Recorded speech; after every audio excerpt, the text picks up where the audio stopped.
In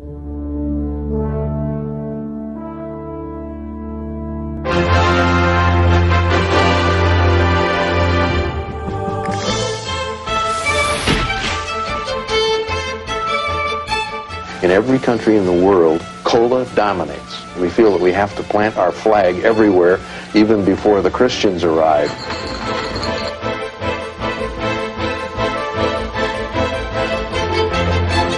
Cola's destiny is to inherit the earth.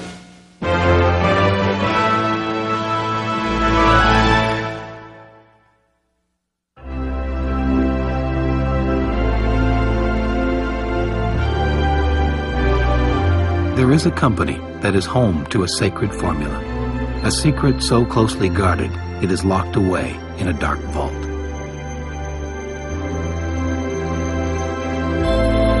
Although it is over a century old and consumed around the globe, no more than 3 living people ever know the exact recipe.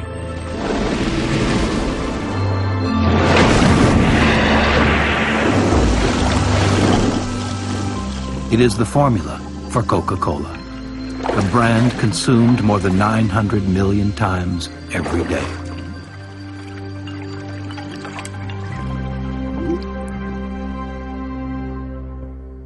I'd like to buy the world a home and furnish it with love. But Coca-Cola's most important ingredient cannot be kept in a vault. The white turtle doves.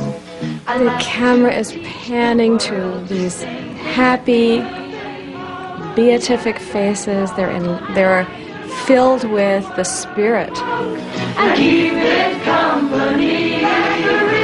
They're all very prayerful. There's a very strong conformity of purpose. It's uniting all peoples. There is one God, and that God is Coke.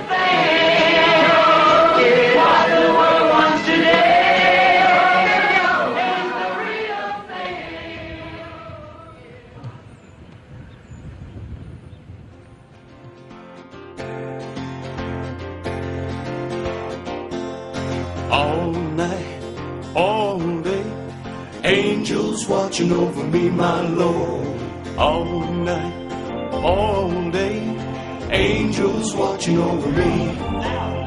All night. Now 15,000, now 1,500, now 1,000 bill, now 1,500, now 1,500, now 1,000 bill here, now 1,500, come on, 1,500, now 15, now 2,000. Now 5, 15 now 5, and now 5. Know what you're looking at. Coca-Cola is your friend, and wherever you go, you always want a friend, and you feel like you know Coca-Cola regardless of where you go. Coca-Cola is there.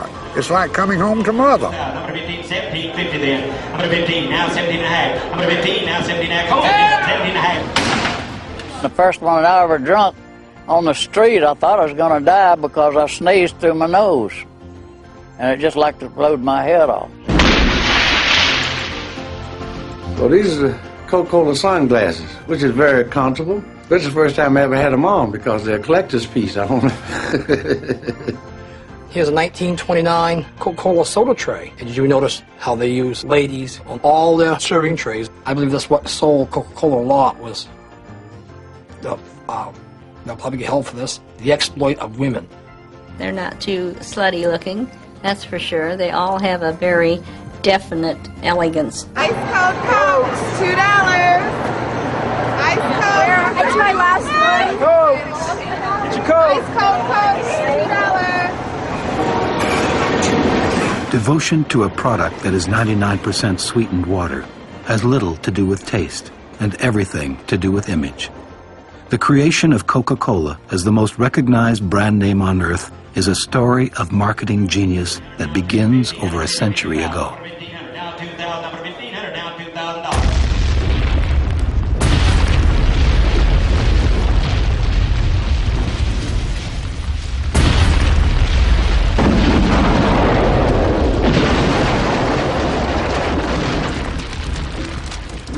In the heat and dust of Civil War ruin, the South rebuilds.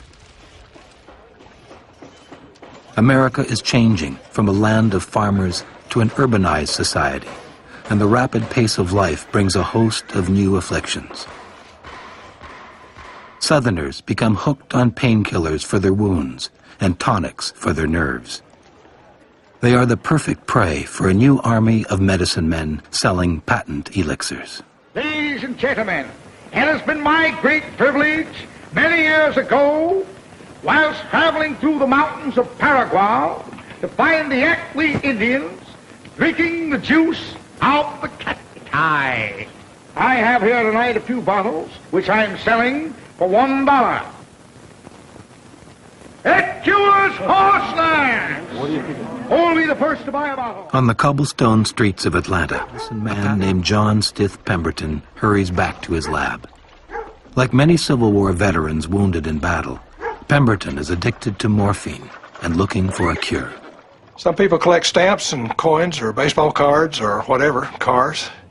I set out to collect information about John Pemberton because I realized early on that practically nothing was known about the man. You'd think that the creator of the most successful commercial product in the history of mankind, you'd think that we know a little bit about him. John Pemberton was a genius who knew a great deal about different herbs.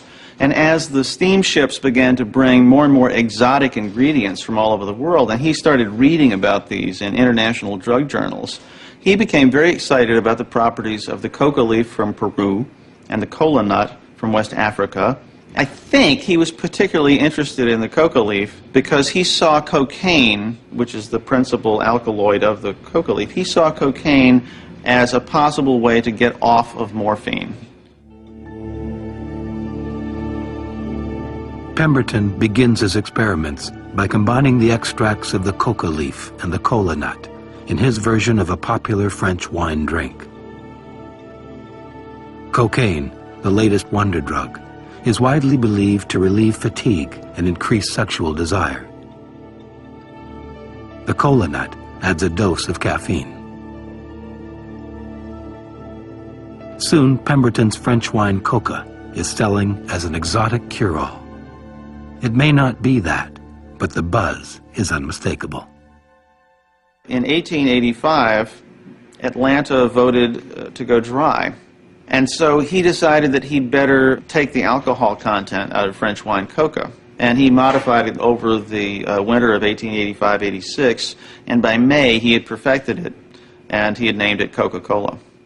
Pemberton went down to Joseph Jacobs Pharmacy in downtown Atlanta, one of the most popular soda fountains in the town. And he had a flask with him. It was marked Coca-Cola syrup. And he asked the soda fountain clerk, if you don't mind, put about an ounce of this in the bottom of a glass. It's good for headaches and what have you. So the man turned to a person at the soda fountain who had had a little bit too much to drink the night before and said, "We got something for headaches and a hangover you should try." And it seemed to work pretty well. On May 29th, Pemberton places the first Coca-Cola ad in the Atlanta Journal. His partner works on a logo, while Pemberton looks for a way to distribute his drink. Pemberton found a bargain on barrels that he could ship the syrup in, and they were already red. And it just happened to be a color that would distinctively identify his product. Soon a red and white banner hangs outside Jacobs Pharmacy, advertising Coca-Cola in an elegant new script. And the logo looks like it just might last. But Coca-Cola never brings its inventor his fortune or his cure. At 57, still hooked on morphine, an ailing Pemberton sells off the pieces of his company. He dies penniless, never knowing his formula will make countless others rich.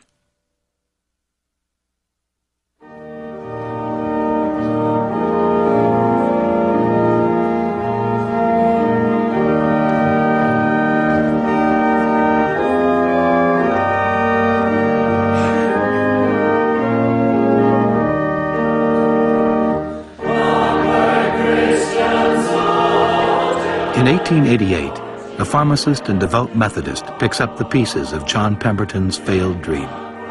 He is one of a new breed of Southern businessmen who believe in making money as a form of worship.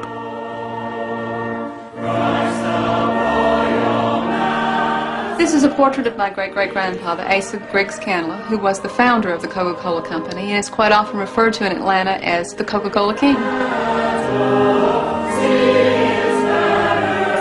Asa suffered from really severe headaches, and a friend recommended that he go down to Jacob's Pharmacy, that there was a new product that Pemberton had come up with called Coca-Cola. And it was a headache and hangover remedy. So Asa traipsed down there to try it, and he was immediately relieved. He decided right then and there he had to buy the formula. Candler is a devoted family man, a Sunday school teacher, and a committed capitalist.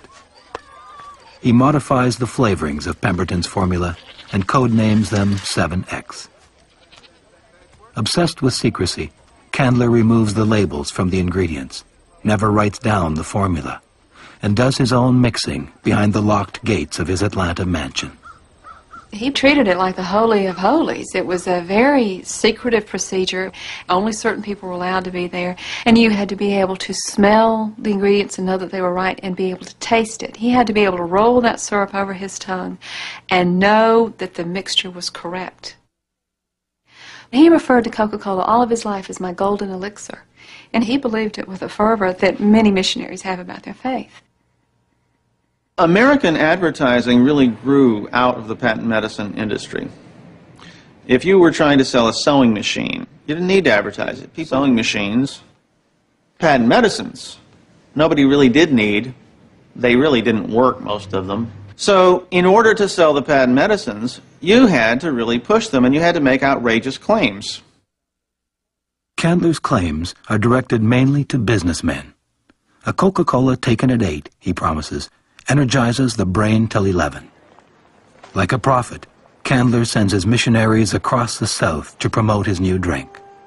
The outrageous message they're delivering is the beginning of modern advertising. Come, let's take a walk down to the old drugstore, where the man says Coca-Cola.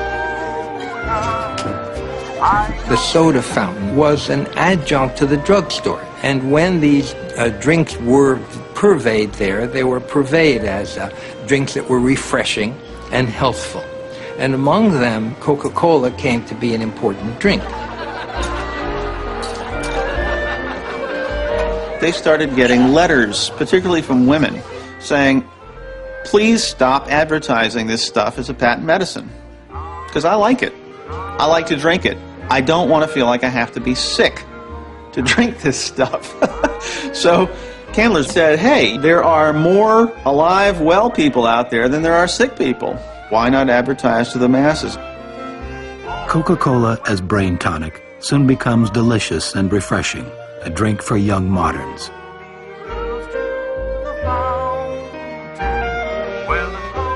Next, Candler turns his attention to women, who are an increasingly important market. But the seductive and wholesome Coca-Cola girl is also meant to attract thirsty men. For the first time, Candler is selling an image, not just a drink. And he puts that image everywhere. They had Japanese fans that said Coca-Cola. They had calendars, they had watches. They were very clever to put it on things that people would consult, would look at. They put it on a mirror because people look in a mirror. They put it on a calendar because people look at a calendar. They put it on matchbooks because, you know, you strike a match to light your pipe or whatnot. Candler hires itinerant artists to paint the logo on barns and the sides of buildings. Soon the elegant script can be seen in every state and territory in the U.S. On the eve of the 20th century, Candler is selling 36 million Coca-Colas a year and spending an unheard of 20% of his revenues on advertising.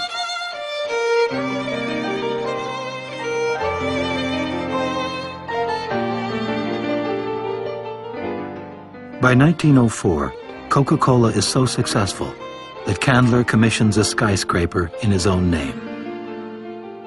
The first building in Atlanta to tower over the church steeples. In the cornerstone, he places a copper box containing his picture and a bottle of Coca-Cola.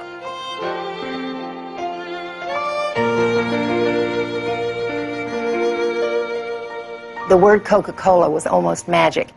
In the early days, if you hung a canvas sign out, you were an immediate business success because everybody was enamored with the drink and they all wanted to try it. And if your corner grocery store sold it, then immediately people would go there.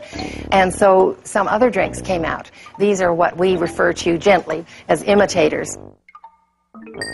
This is Coca-Nola, and this is Coke, C-O-K-E, and this one, an imitator, this is Pepsi-Cola. Nickel, nickel, do-do-la-da-da. Nickel, nickel, do-do-la-da-da. Pepsi-Cola hits the spot. 12 ounces, that's a lot. Pepsi was begun in New Bern, North Carolina by a young pharmacist named Caleb Bradham. He used to always experiment with these different tonics and formulas, and came across one drink that became very popular to the locals, and it was nicknamed by the locals Brad's drink. Like Coca-Cola, Brad's drink starts as a southern tonic. Its active ingredient, pepsin, is used to treat indigestion. And like Coke, it works, sort of. Eventually, the word had spread out what a good drink it was, and Bradham figured he better come up with something that was a lot more marketable, so he came up with the name Pepsi-Cola. There were all sorts of people who had probably very fine drinks, but they put them in a bottle that used either the word Coca or Coke or Cola. And the Coca-Cola company, of course, had had their trademark for a long, long time, and they said, hey, wait a minute, it's not fair to trade on our name. Soon, there are scores of imitators. The upstart Pepsi is selling over 500,000 gallons of syrup a year. So Candler looks for something new. What he comes up with is a bottle called the Hobbleskirt. Its inspiration is clear to everyone. They wanted a very easily identifiable bottle, something that anyone would know was a Coca-Cola. One of the criteria was a bottle you could hold in your hand in the dark and know that it was a Coca-Cola. 2 bottles of Coca-Cola. Yeah? Make sure it's Coca-Cola. All them bottles look pretty much alike. Not now, they don't. Is that Coca-Cola? Yes, sir. And that's the brand new bottle for Coca-Cola. The Hobbleskirt bottle. They patterned it after the Hobbleskirt Betty wears. Pretty nifty, huh? I'll take the Hobbleskirt. I'll take Betty. It will be touched by men and women the world over. Generations will embrace it. Artists will be inspired by it. In darkness, it will feel like a moment of pleasure is within reach. And in light, it will be seen as the shape of refreshment.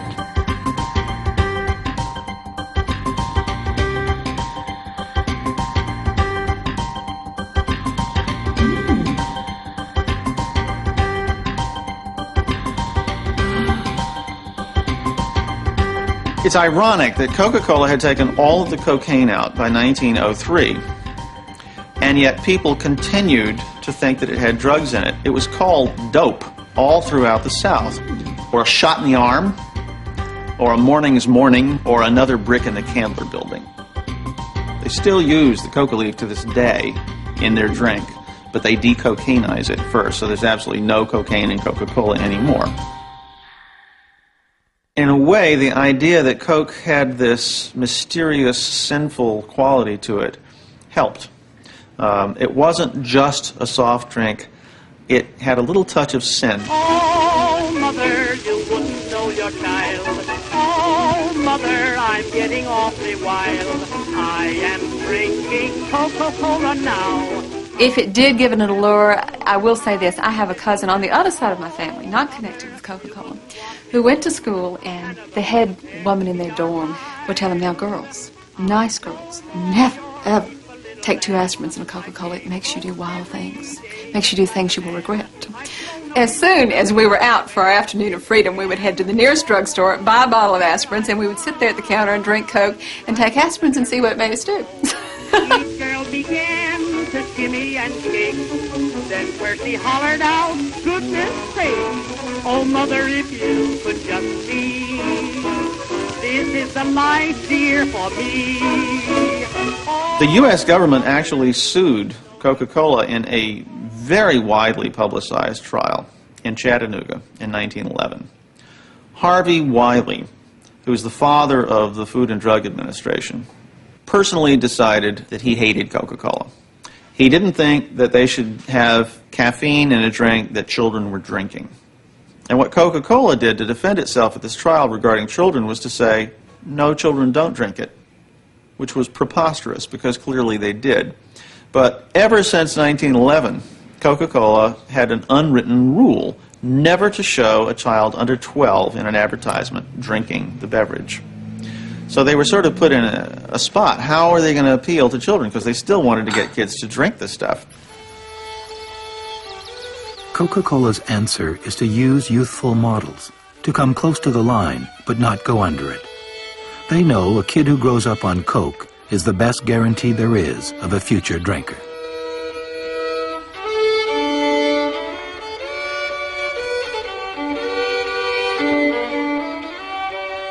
But Coke's message also appeals to nostalgia for a simpler life. Kids 12 and over, and fishing ponds, rendered by America's best artists like Norman Rockwell. For 2 decades, ads linking Coke to life's special moments barely change.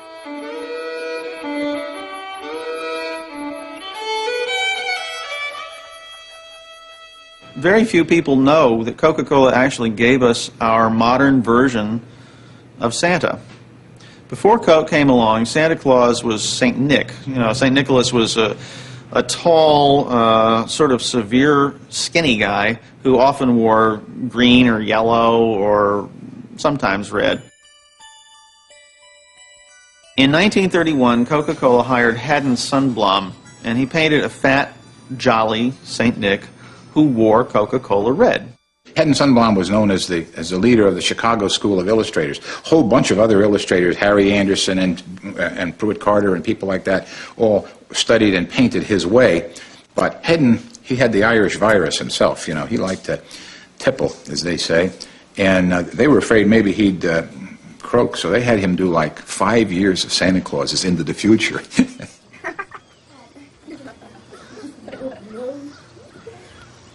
Those associations that go back to an early age are very important to us. I'm sure you know, as I do, lots of adults who eat the most terrible food and say it's wonderful because it's the way Mama used to make it. How do we get back the past? And one of the ways is by consumption.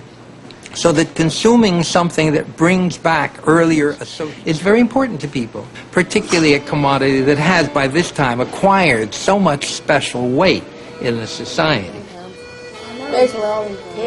After 50 years of image making, Candler's Brain Tonic has become an icon.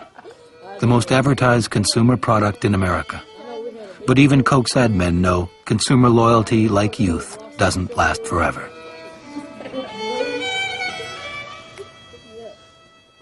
Long before a campaign is started, there is basic marketing thinking. There is, what is our problem? Research it. Let's find out where are the weaknesses. What are people saying about us? You know, they would go out and they would find out what are people saying about the product Coca-Cola. What are people saying about the communications that Coca-Cola is giving? Mostly people had nice thoughts about it. Through the years. Great credit all the way back to the Candlers, for crying out loud, who had Norman Rockwell and N.C. Wyeth and people like that doing their ads. Birds and bees and all the flowers and trees. In Candler's era, Coca-Cola's image comes from print ads. By the 60s, the new pitchmen are masters of song and film, but the message remains the same. Sun beating down on the back of my neck and nothing on my mind. An ice cold Coke on the back of my throat, say hello summertime. Birds and bees and all the flowers and trees and fishes on the line. The old Coca-Cola company that I started working for, the brand was a religion. Really, it was a religion. It had made them all rich. It had never been defiled, and they really saw this as an icon. We stuck very close to the basic ideas of our campaigns. We didn't wander. If it was things are better with Coca-Cola, it was somebody who had a Coke, and there was just that much little more brightness in his or her life. And there were natural times when you wanted a Coca-Cola, and same with It's the Real Things. We picked We picked what the Times thought were real things, but that's all we did. We didn't get deeper than that, and because real things were sort of very American, basic things, it kept us very Norman Rockwell. I was raised on country sunshine, green grass beneath my feet. The most intense story that we ever told of a girl and a guy was probably the story in Country Sunshine. It was a story of a girl who'd obviously been in the city coming back to a simple farm. We picked a long road for her to come up with. And when she got out of the car, you could see she was sophisticated. Mom and Dad were corn farmers, and that was how the commercial was supposed to end. And a very smart art director named Dante Torriello saw the boy from the farm next door had come over in an old truck just to watch the commercial, and he said, that's how it has to end. She can't just come all the way home just to see Mom and Dad. It has to be the boy next door. So that whole scene of this guy who'd never been an actor before in his life, Don said, look, this is a beautiful girl. You've loved her all your life. Now, we've got about 2 more takes before sundown. Let's get them. Jump out of that truck like you've been waiting for all your life. What you're hoping to find like country sunshine. It's the real thing, Coca-Cola. The Coca-Cola company used to say, you know, Coca-Cola is what you serve on the front porch, and Pepsi is what you serve on the back porch. And, and that really was the attitude in those early days. But my job, I always thought, was to keep it special and yet not keep it just exclusively for the front porch. Be sociable, look smart, keep up to date with Pepsi. With Coke as the exclusive #1, Pepsi is stuck on the back porch. But by the early 50s, Pepsi isn't satisfied, so it attempts to change its image. The commercials were always so stuffy and boring, and they all kept trying to tell people that these are the kinds of people who drink Pepsi. These stuffy, terrible people, the sociables. Al Hoffman, a dear friend, said, let's have lunch, I want to show you some lines. Now, I wish I had brought the prop along, because I had it, I don't have the lines anymore, but he came to lunch with 4 pieces of yellow foolscap, you know, typewriter paper, on which, in every single corner, he had written theme lines for Pepsi-Cola. And at the end of around 15 minutes or 20 minutes, I said to Al Hoffman, on one of these sheets is the greatest idea that Pepsi-Cola has ever had. And he said, tell me what it is. I said, no, you find it. And I said, he looked around and said he couldn't find anything at all. I said, it's on this sheet. And I handed him the sheet it was on. And he searched all over the sheet, here and there. I said, tell me. God damn it, tell me. And I finally said, it's right here. And there were 2 words, Pepsi Generation. Come alive. Come alive. You're in the Pepsi generation. Charlie Brower, the president, said to me, I hate this line. I hate the word generation. Why can't Pepsi Group or the Pepsi Gang or the Pepsi Crowd? I said, because generation is big. That's big league. We're staking a claim to all of the youth of America. There's a whole new way of living. Pepsi. Until now, Pepsi's been just another cola. But in the early 60s, all that changes. Pepsi's ad men get hip. Kids become the target, and the battle of image begins. Pepsi generation, coming at you, going strong. Put yourself behind the Pepsi. If you're living, you belong. One of the big thoughts in there is the notion of a soft drink as a badge, as something as something saying who you are and what social groups you aspire to and hang with. And I think that was the big leap in that advertising, and I think it took it out of the sort of the another product category and put it into the icon category. Coke has been the big all-American brand, and Pepsi was always a street brand.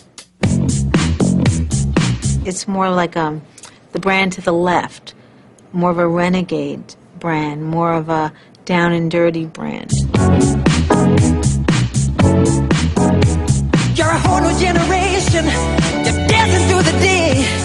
By the early 80s, Pepsi's market share has grown to 20%. Then Pepsi launches the biggest celebrity ad ever made, and the Cola Wars explode. You're the Pepsi generation. Girls are down. It just looked real. And it made Pepsi, I think, the real icon, the real thing, even though it's Coke's line. It made it realer. It made it the realer thing. It made you think, you know, even if you were 40, maybe I'd be liking that brand, you know? Maybe I would be liking that brand. You know, it happened right here 20 years ago. Right here, Mom? Mm-hmm. Coca-Cola's response is a middle-aged version of its most successful ad ever. I'd like to buy the world a home and furnish it with love. Grow apple trees and honey bees. Nostalgia may not be as cool as Michael Jackson, but it sells. Candy Happy World, Candy Happy. The feeling you get from a Coca-Cola factory. Can't keep the feeling the world. By the end of the 80s, Coke is still the real thing. But Pepsi's the cutting-edge drink and gaining fast. The kill ratio on Pepsi ideas is about, you know, like 100 to 1. So, like, you know, there are guys, junior guys, who just, like, convinced they're never going to sell a Pepsi spot because, you know, they've walked in with 50 ideas and it's like skeet shooting. 1.7 years at weddings. 1.5 hours at the opera. Do you think those are the ones I've chosen for now? A little tough. It's a little tough. Dung beetle. Which leaves 5.1 months for pure, unadulterated, mindless...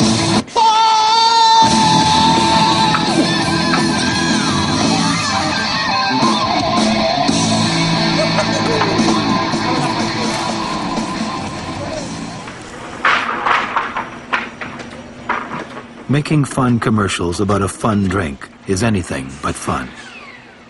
The cost is enormous, the stakes astronomical.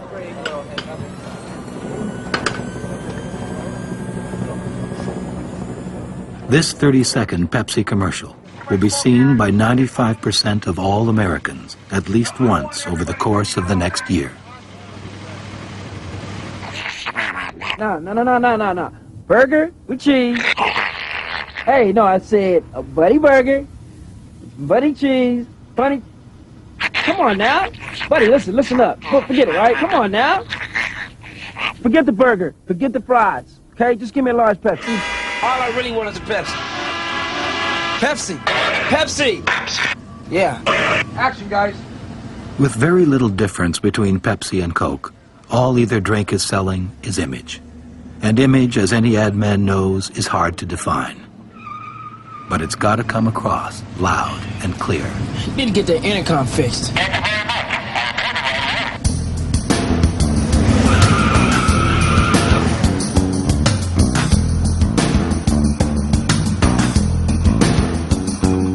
The Cola Wars, which Pepsi embraces and Coke claims not to exist, cost billions a year in advertising and reach into every corner of American life. In the South Bronx, Coca-Cola hires a group of local artists to claim one small piece of the battlefield. We met with the ad agency who was handling the account at the time. There's another contest with high school students, and what happens is each year they choose 3 winners, and part of the incentive of the contest is that they get their work showcased in different locations throughout the city. This wall right here itself was like really empty. So now you have like Coca-Cola walls here, you have kids in the community also painting. Instead of doing vandalism on walls now they go into stores owners and do like, similar work what we're doing. A regular sign paint that can't go into the ghettos of New York City and do these murals. And, they'll last because they won't last. We can go out there and we can actually spray paint these walls because we're using spray paint, something that the kids identify with. Their Picassos are the guys with the spray cans. Coca-Cola has always employed the best artists to sell its image, from Norman Rockwell to Picasso's with spray cans. But by the 90s, what was once the intuitive realm of artists has grown into a sophisticated science of persuasion. What we're going to be doing tonight is gathering your public opinion. This is ASI Market Research, and we are an independent research organization. We're hired by other companies to go out and gather public opinions on a variety of different things. Thanks, Sterling. Here's Cole. Woo! What can I get you? Blueberry pie and Pepsi. Got it. Good song. Great song. Market researchers measure our emotions moment by moment. Working late on the holidays. Yeah, it's hard on the kids. Nice bills here.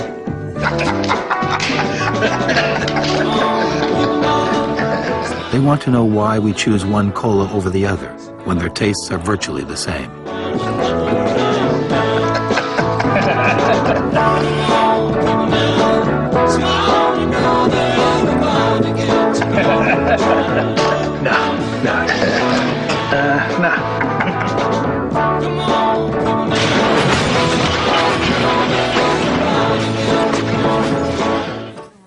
Something that I came to recognize in my work with patients, as they would talk about what their troubles were, about their lives, occasionally they would refer to something they'd seen in a commercial, and I didn't really pay much attention to it until I had work with, I just call her Amy, it's not her real name, and she referenced that she wasn't part of the Pepsi generation at one point.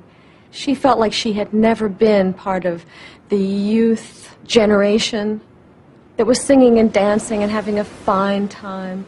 Now she felt like she was too old to ever be part of the Pepsi generation. She was internalizing images from advertising and integrating that into a set of expectations about who she was supposed to be.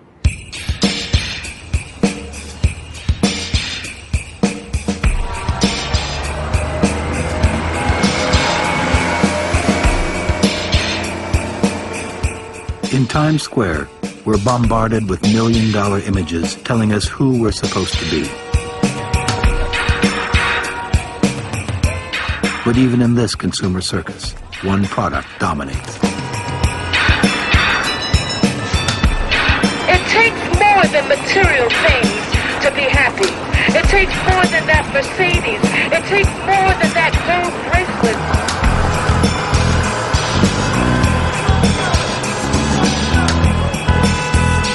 Coca-Cola has been promising us happiness ever since Asa Candler first packaged Image in a bottle. Today, the Coca-Cola Company is a $150 billion soft drink colossus, and Coke is the most recognized brand name in the world. Pretty smart advertising for a sugar drink that started out life as a brain tonic. Keep ahead of the trends, try to watch how you spend. What's in the end, money's not your friend. Just hold on tight, try to spend it right. Maybe you and him spend the money Saturday night. Isn't it funny when you don't have no money? Yo, isn't it funny when you don't have no money? Yo, isn't it funny when you don't have no money? That happiness that you get from the alcohol is artificial. That happiness that you get from drugs is artificial. But there ain't nothing like the real thing. You need the real thing. You need real joy. You need real happiness. You look at Coke's advertising, it's like a religious mantra. Coke is selling a continuity of life through generations and a bond through life throughout different cultures. What is really basic and essential about humans. It goes to the level of a kind of spiritual bond.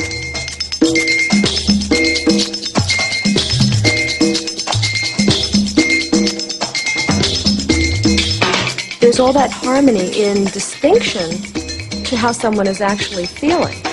So the sense is, I'm not there. I wish I could. I wish the world were this kind of place. Yes, if only, but there's that gap. You don't get there through drinking Coke. Always Coca-Cola.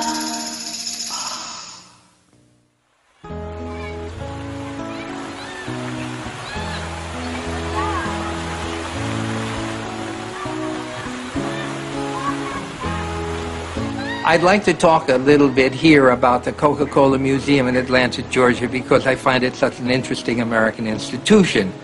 It's visited by a very large number of people, and when you go in and pay your money, you're taken to the top floor. And then the only way to get out is by walking down the stairs. So there's no way not to get the Coke message.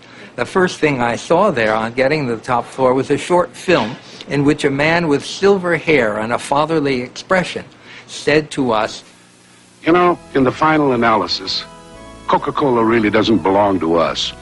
It belongs to you. To anyone and to everyone who has ever shared a moment with a Coke." I had the feeling I was in the presence of God. Then the film follows with the most wonderful music, and everybody of every complexion, size, and shape worldwide is drinking Coke. Eskimos, Zulus, the whole world is on a kind of kick. It's a kind of embodiment of the spirit of Coke. The whole notion of things go better with, the whole notion of brain tonic, the whole notion of refreshment, of good fellowship, bon ami. People, when they're together, they're happy, and when they're happy, they drink Coke, and when they drink Coke, they're happy and they're together, so that the messages are intertwined in this wonderfully convincing way. And this temple, this synagogue, this church of consumption is analogous to the holy medicine bundles of the American Indians, who used objects, sacred objects, which they held together in a little packet as the kind of central thematic expression of their identity as a people. In some ways, the Coke Museum is like a medicine bundle.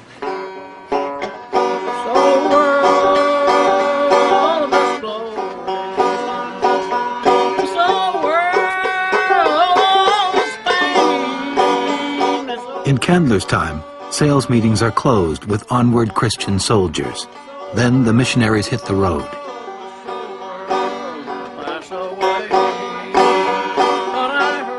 Still today, for some at least, Coke is a matter of faith.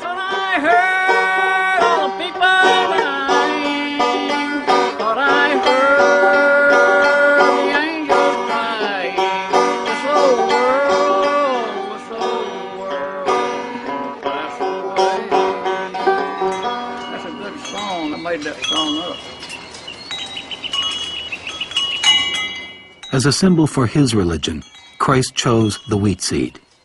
The Reverend Howard Finster chooses a symbol that is equally recognizable today.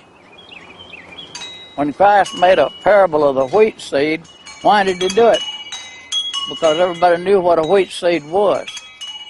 And that's the way it is about the Coca-Cola bottle. When they see that Coca-Cola bottle, they go to it. And they may be Christians and they may not be Christians. They may be foreigners, they may be infidels, whoever they are. They go to that bottle and know what it is, and they'll read maybe some of my little slogans and things. I have a slogan where it says, "Past time never returns, and future time is only a hope, and the present time is all you got." And I'm getting thousands of quotations out that people's never heard, in order to influence them to the saving of their soul. Cap up there at there's heaven as high as you can go, and the bottom says down there that's as low as you can go. So between as low as you can go and high as you can go, Coca-Cola comes right in there from the time you're born, and it's with you when you die.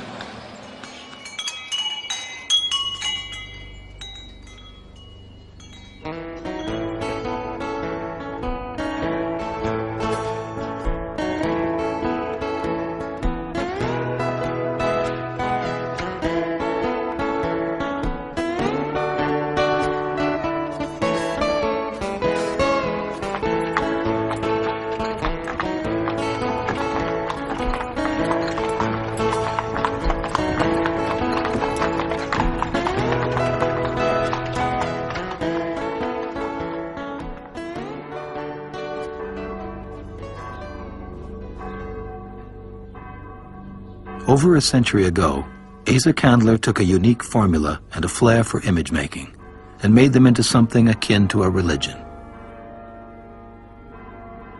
Candler originally bought Coca-Cola for $2,300. By 1917, the company is worth $25 million. Has always seen Coke as a family trust, but he's 65 and tired. He decides to give the company to his children.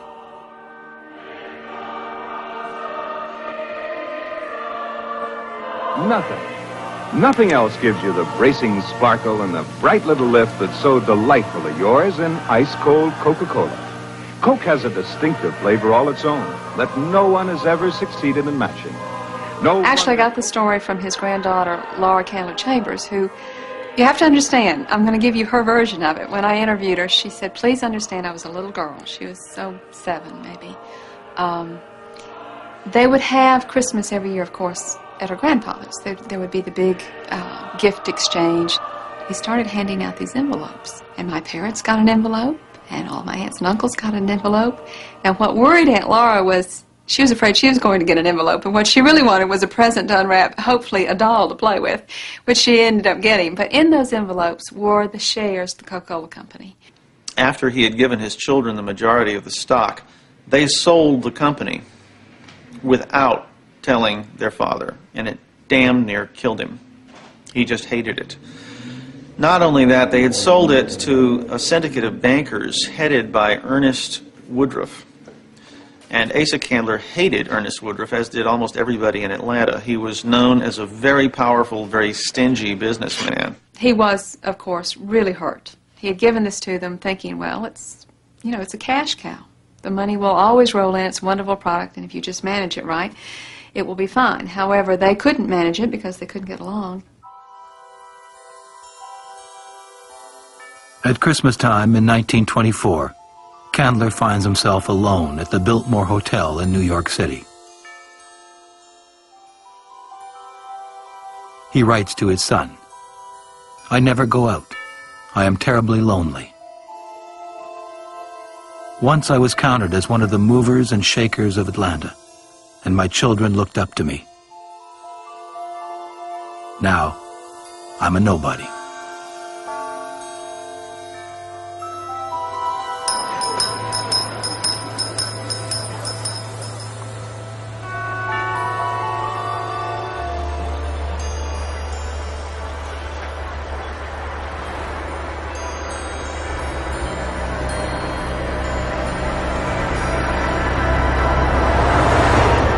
When people did, in fact, have a notion of a deity, their identity was shaped in a certain important way by relation to that deity.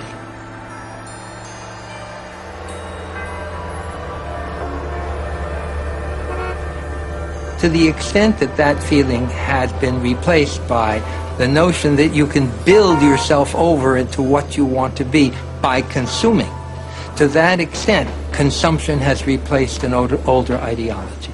If I drive a Mercedes-Benz, wear a Rolex watch, take my vacations in San Moritz, and otherwise demonstrate to the world the kind of person I am, the kind of person I am is the kind that consumes in that way. It says nothing about my character, it says nothing about my relationships to other people, but I have an identity that's been built up by companies. And yeah, that's where consumerism takes us. And it is, in this sense, a new religion.